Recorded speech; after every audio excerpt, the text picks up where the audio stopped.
A lot of the times I get a call, it's not someone saying, I am totally lost, I don't know what to do.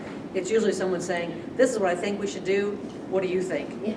And so I'm very pleased that your instincts are excellent, and typically the instinct is what's best for the patient.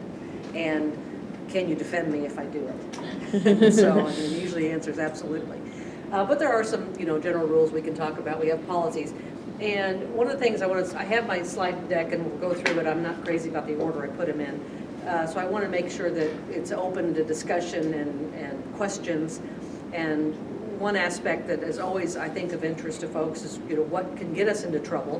What do we do to defend ourselves in that situation? The good news is I rarely have cases involving nursing care, to be honest.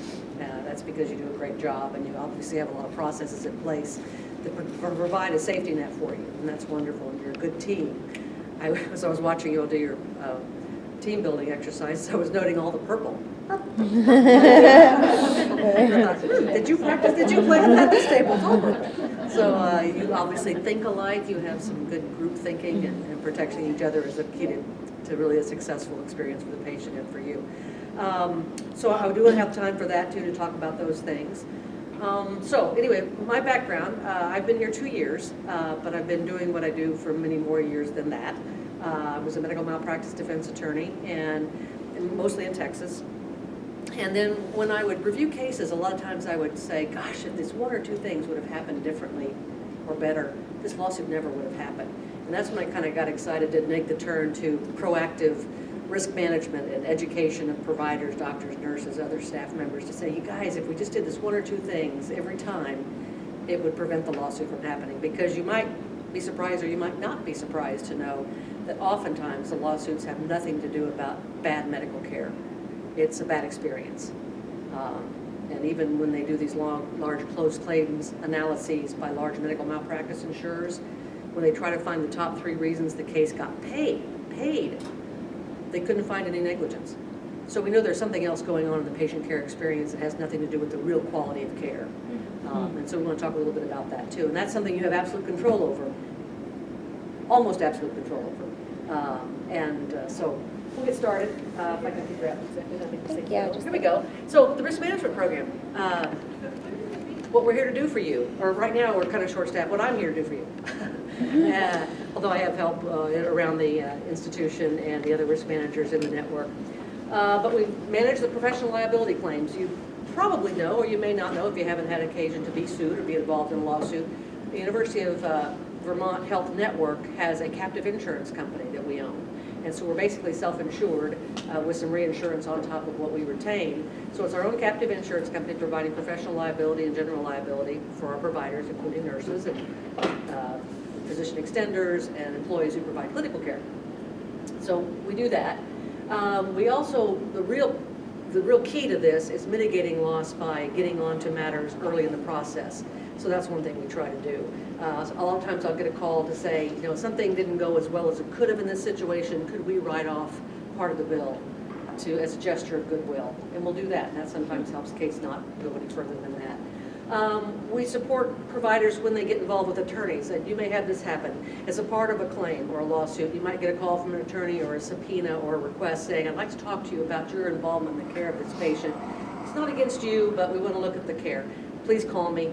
We can provide support to you and analyze what's really going on, and I'll call the attorney and find out. On-call advice, that's really a big part of it. If you ever have an issue gives you just a little trouble in the back of your mind, the hair on the back of your neck stands up and you're concerned, please call.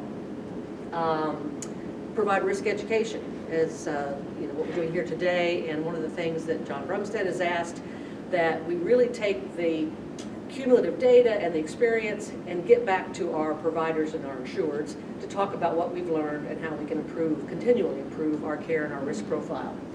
And then one of the benefits that we provide in our policy of insurance is if you were to get a regulatory or a licensure complaint filed against you with the Secretary of State, we can provide assistance to you for that. So that's generally what the risk management department does. I pulled this up quickly because I was looking at our policies, and I know later in the day you're going to talk about the policies that affect you. And so I pulled out the consent policy and the consent for minors policy, and I was looking at it, and this struck me because it mentions nurses specifically. And the general rule is the provider who's giving the service, the surgeon, probably in your case, has the responsibility for doing the informed consent process with the patient. But they can delegate some of that responsibility, and it may be delegated to you on occasion. And so what are your obligations? If you're obtaining signatures, you need to make sure you take reasonable steps to ensure the benefits, risks, and alternatives have been explained to the patient by the treating provider before getting the signatures. The reason I point this out, and we'll maybe talk about it a little bit later when we talk about lawsuits, depositions, and things like that, policies. When you make yourself aware of your policies, that's what a plaintiff's lawyer is going to pull out in front of you if you're involved in a case where there is a question of the informed consent in the care of the patient. They're going to pull that policy out and go through with you every place they can and say, did you do that? Tell me where you documented that you did that. So I just thought that was an important line in the policy that directly puts responsibility on the nurses who ensure that the informed consent process happened. I have a question. Yes? So a consent comes through, it's signed by the patient, but not by the provider, and we're asked to sign that. But we did not witness the discussion. Right. Are we witnessing that patient's signature, or are we witnessing the discussion? You're confirming with the patient before they sign that they had that discussion. So we can just say to the patient, your signature's on here, did so-and-so slip to your Exactly. And it's just a good risk management and patient safety thing. We'll talk about this a little bit later as well. You're the last best opportunity to get a baseline on that patient before they go into the process of surgery and all that will follow therefrom. Post-anesthesia care unit, getting transferred to the floor. You're going to see their condition, their baseline, be aware of any red flags that come up that maybe weren't picked up by anyone in the pre-appointments leading up to the day of surgery. And we'll talk a little bit more about from an article I found, but that's a great opportunity for you to do a quick assessment. Is there something going on here that people don't seem to be aware about that I should communicate to the team? Consent for adults, pretty straightforward. Competent adults can consent to treatment, and they can refuse to consent to treatment. And I always put in there, even if it's a really bad idea. As long as they're competent, they can say, no, I don't want it. You know you're going to die if you don't get it. Yeah, I know. That's autonomy. And if you're not sure the patient has ability to make an assessment of their mental state and capacity ought to be had and documented by the attending. And again, who may give consent? The competent adult, a judicially appointed guardian or a healthcare representative, a person designated by the patient in an advance directive. And if you have a situation where you don't have any of those, patient is not awake, not competent, doesn't have capacity, doesn't have an advance directive, there is no legal guardian, care has to be provided, what are we going to do? There is, the law recognizes there are a hierarchy of people that you can go to for consent: the spouse, the partner, the adult child, the adult sibling, other family and friends. The key is, if you're making that assessment to decide, again, this is the provider who should be doing this and making this assessment, is making sure you're assessing who is this person, how well do they know the patient, do we have a sense that they know what the patient would want to do in this situation, and obviously documenting your analysis of this discussion or this thought process that you had. Excuse me. Yeah. Partner could make that decision? Yes, they call it, where I saw the description was a civil union, but really their partner, yes. Even if they're not married? Exactly, even if they're not married. They've been living together for 6 months? If you can assess that they know the patient, and again, if there's no spouse available, so you kind of go down the list, no adult child, but really a partner who knows them, has been with them 6 months, but you've documented that you have assessed the knowledge they have of this patient. You just kind of have to do a case by case and document why you thought that was an appropriate person to go to.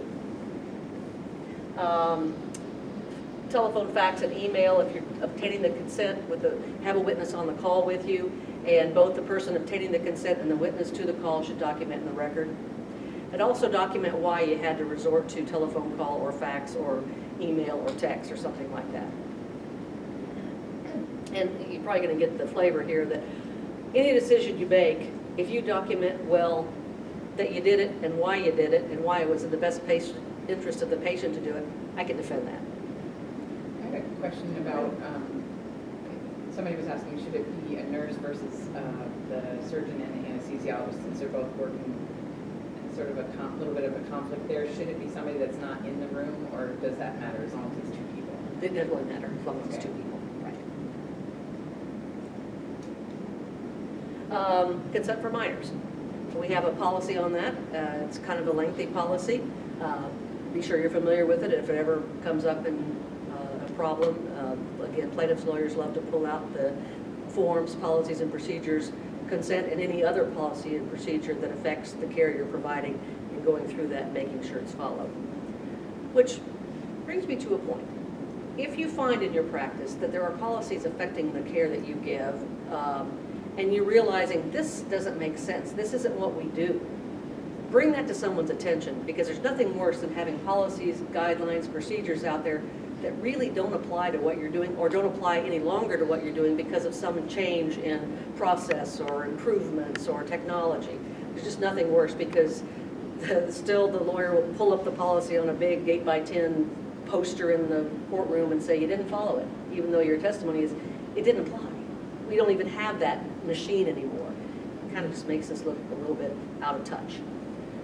So parental consent, emergency. Again, in an emergency situation, you can provide the care. If it's got consequential risk, which will probably be situations that you're involved in because it involves surgery or anesthesia, then you're going to want to get a second medical opinion that this truly is constitutes an emergency. Document in the record. Emancipated minor, that's in our policy and it's in the statute. Are you all familiar with what that is? I can go through it's a certain age and in the military, married, gone to court and the probate court and been deemed an emancipated minor. Again, that is something that there'll be a court document that'll help you make that decision that they are in fact an emancipated minor. Then there are specific treatments that have special rules about minor consent, which you're probably aware. Sexually transmitted disease, drug dependence, or alcoholism for minors 12 or older. Mental health issues for adolescents 14 and older.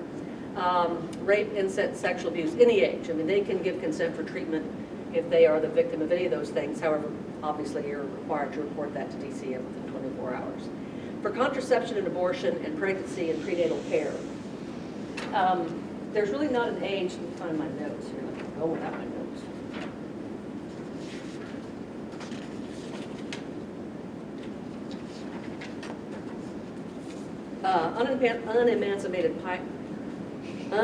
Could you fix that in editing? Unemancipated minors may consent for those things, treatment related to contraception, abortion, pregnancy, and prenatal care.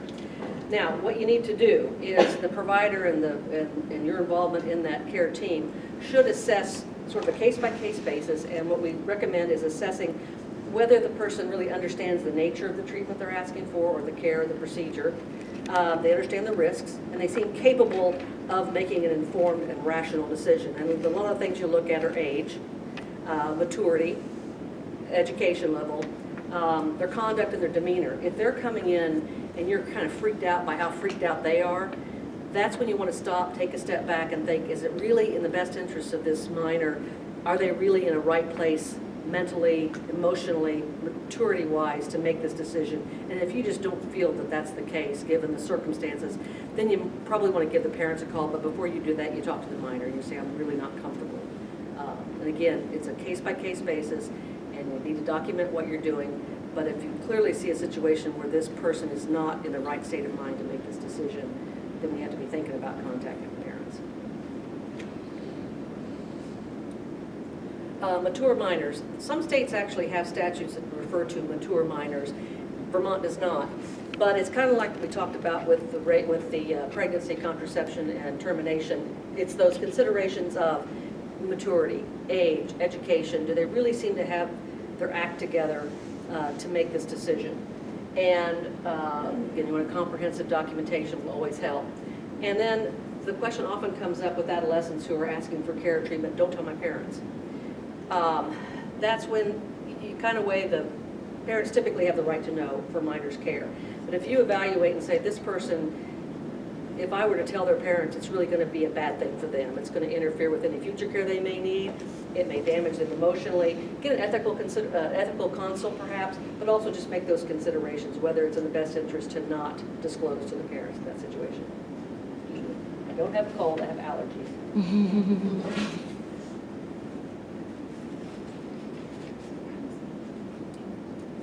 So we talked, one of the things that Sue asked me to talk about are those certain situations where either courts are involved or DCF is involved or you've got parents at odds with one another, just those weird situations where you're not quite sure who has the right and who is the right person to give consent. So one of the things I found in researching that there was a document called kinship arrangements, and there are several that have different elements for consent and for rights. So the first is an informal arrangement. Is there is no court order in place. Typically, it's a parent who says, I'm just not in a place right now to be able to care for my child. I need my sibling or my parents, the grandparents, to come in and help. It's an informal arrangement. It doesn't legally transfer rights. So actually that informal guardian does not have the right to consent under law. However, one of the things you'll see in, I don't know if it's in their consent policy or another document I saw, say you have a child brought in by grandparents. Well, they don't have a legal document that says the grandparent is the legal guardian. It's really the informal guardian that the parents have asked. If it's in the best interest of the child, and I've had this call before from your group, which is they come in, this work needs to be done, grandparents brought them, don't have a document, should we do it? Again, weigh the consequences. Is in the best interest of the child. Do the grandparents seem to have the child's best interest at heart? Again, kind of that assessment of what the relationship is with the family, and then document that. That's why you agreed that the consent of the grandparents was appropriate in this case. Minor guardianship by probate court. This is when parents voluntarily say, I just can't deal with this right now, I need help. Probate court will grant a guardianship who will be able to make medical decisions on the child's behalf. So again, you don't have to worry about the niceties of all the different types of guardianship. If someone comes in, not the parent, but represents themselves as a guardian, get a copy of the guardianship order, because sometimes guardianship orders will actually say no parents retain the right to make medical decisions, but sometimes it'll confer the right on the guardian to make those decisions. So it's important to have those. And they don't have it with them? I mean, what's the process there? Then we go back to that, is it something that we can stop, postpone, reschedule? It's happened several times in the dental department, where children have come in with, and it's kind of hard to get them in, but this dental surgery needs to be done, and you've got an informal guardian, you've got a grandparent, you've got what's the best interest of the child? And as long as we know they haven't been snatched off the street and brought in for dental care, which is probably not what's happened, is that the best thing for the child? You have a risk of not getting them back if they don't, and postponing the care. So it's, again, back to the best interest of the child and documenting that. Again, I'm always comfortable defending what we did for the patient and for the child, and I think the courts would agree, I think juries would agree, as opposed to saying, I don't see a court document with a signature that you aunt or you grandmother or you older adult sister can do this. Family court, the legal custody, and this is a situation where DCF is involved. And they've been involved because the child was a victim of abuse and neglect. They're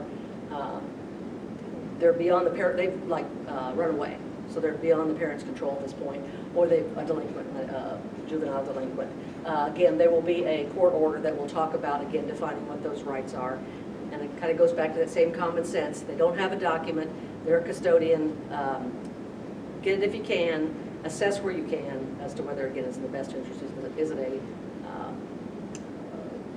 routine procedure, a non-emergent procedure, something like that. Foster care. So can I ask a question? So they're in DCF custody, for example, anesthesia can't reach the state guardian. Right.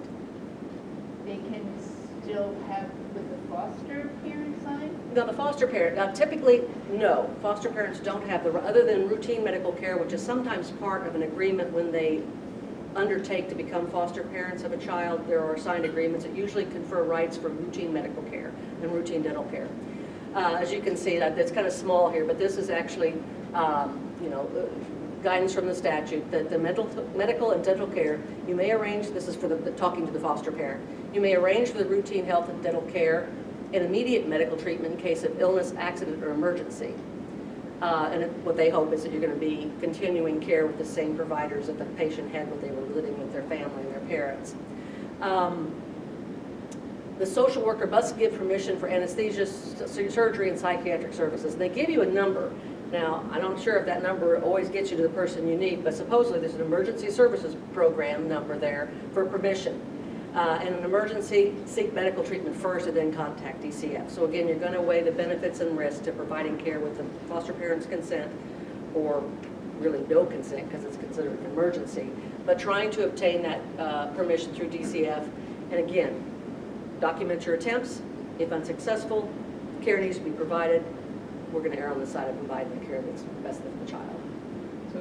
So like elective tubes, you know, we have kids coming in for tubes, it's really not emergent. Right. It's an elective case. How do Anesthesia? Yeah. Yeah. Okay, the anesthesia, yeah, they do get Yeah. anesthesia. DCF is going to expect that you get the caseworker involved. You would hope that this would have been scheduled in advance, that this caseworker would have been involved, and the foster parents would have coordinated that care with this caseworker. That beautiful Yeah. scenario doesn't happen very That often. happens the day of at first case. Exactly. Yeah, right. You make the effort to contact the caseworker. Again, no one's bringing these kids in for tubes, it's just for a lark.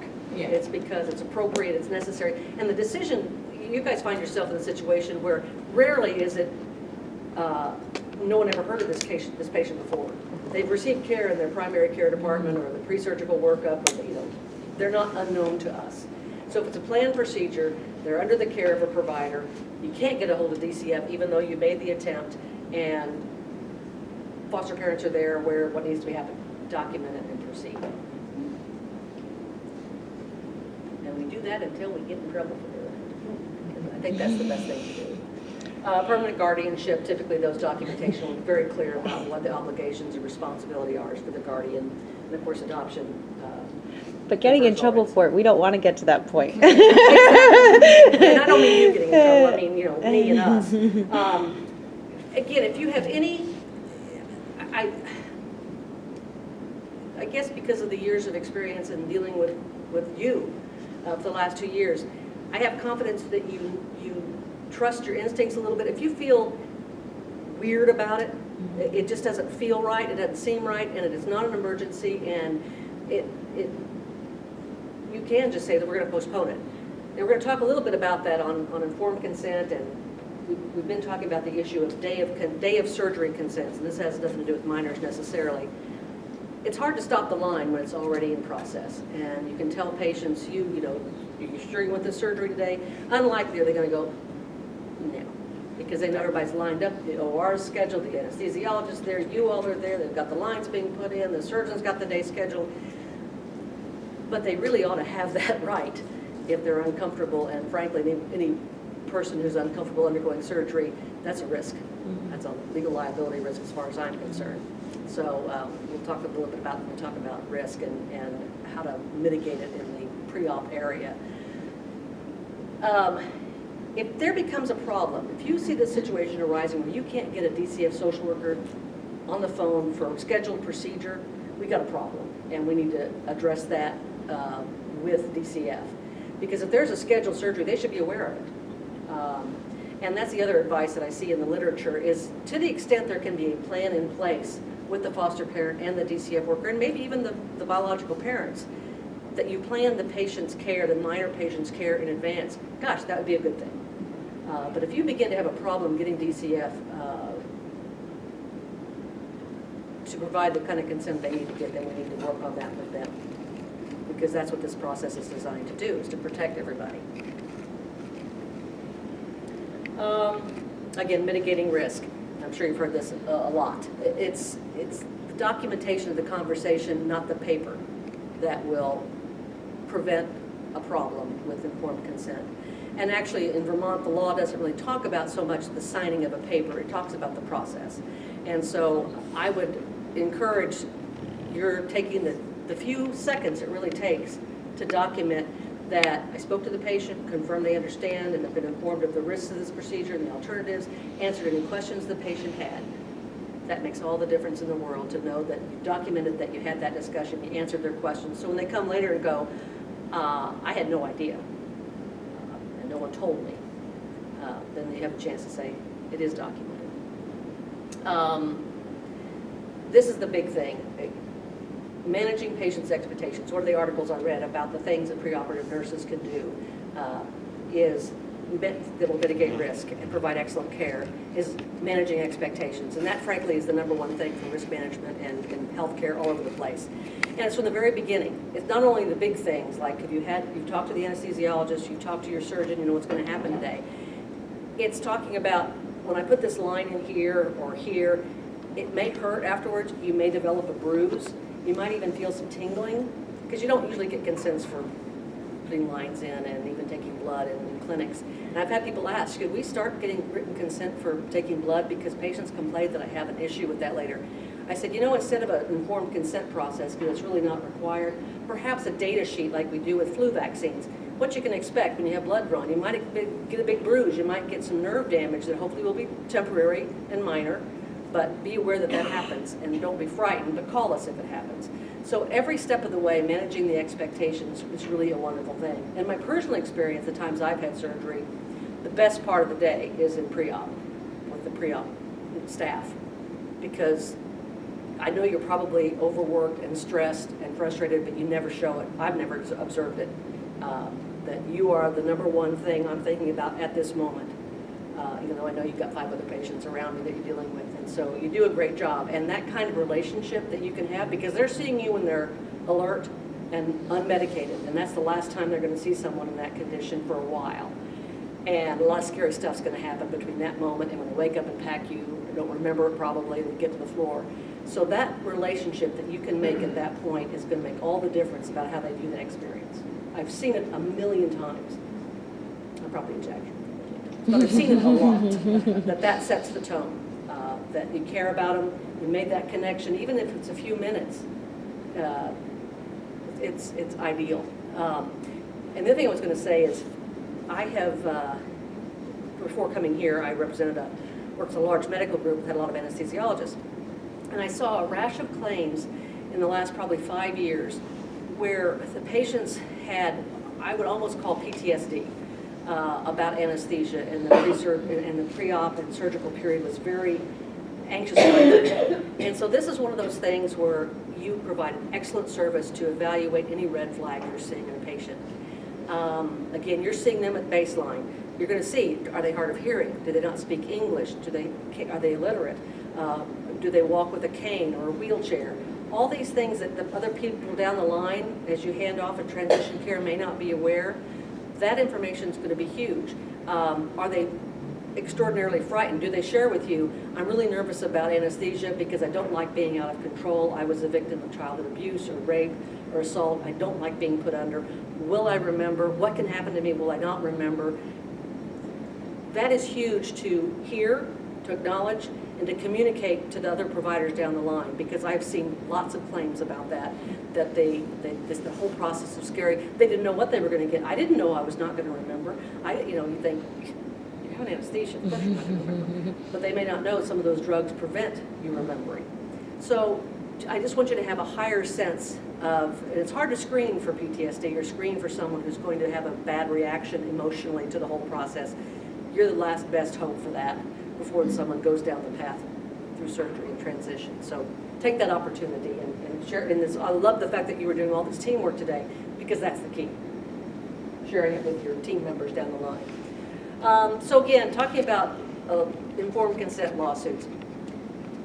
Typically, plaintiffs will say that in their lawsuit, I didn't have good informed consent. Those don't usually go anywhere. That's usually not a particularly meritorious claim.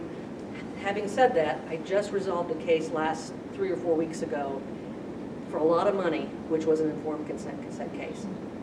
And the lesson learned from that is it was a complex surgical procedure. They talked about it a lot a month or 2 ago.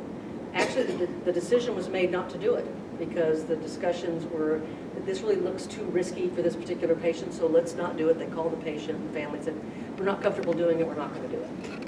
And then time passed, and something happened. We know from talking to the providers their thought process, but it wasn't documented anywhere. Got back on the schedule. Surgery happened. go with. And the claim is, we didn't have good informed consent. Had we known the risks and the consequences, even though it was discussed some time back, the day of surgery, we didn't know what had changed. We didn't know why it seemed like it was an okay and a good thing to do now, that it wasn't a month ago. No one told us. That was that opportunity to say, you do know what's happening today. You know it's a risky procedure. Have all your questions been answered? Do you have any concerns?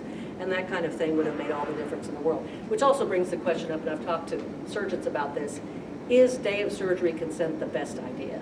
I understand that there are a lot of workflow issues, but I think the perioperative committee that Kate Fitzpatrick's working with are really thinking about that.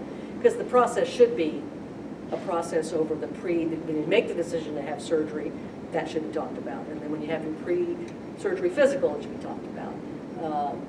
But that day of surgery, signing of the consent, have your antenna up to make sure that patient is still cool with it. Because it's a lot of pressure on them not to say no. And I don't want to scare you, it's just that this last one was real fresh on my mind and it was a lot of money. And a bad outcome. And even though the care was good and it was the right decision, we do believe, the family wasn't really comfortable with it. So getting that opportunity there at the last possible moment while they're awake, they're alert, and they're making the decisions, you're in the best position to communicate anything that concerns you to the next caregiver. Excuse me. Recently, a coworker had interviewed a patient, and in the records and stuff, GYN surgery, her previous surgeon declined to do surgery for a number of reasons, emotional and whatever. And this patient had gone to another surgeon and scheduled for the surgery. My coworker's question was, should I call that other surgeon and say a previous surgeon is declining to do surgery? And the consensus was, no, that surgeon should be aware or should do his research, whatever.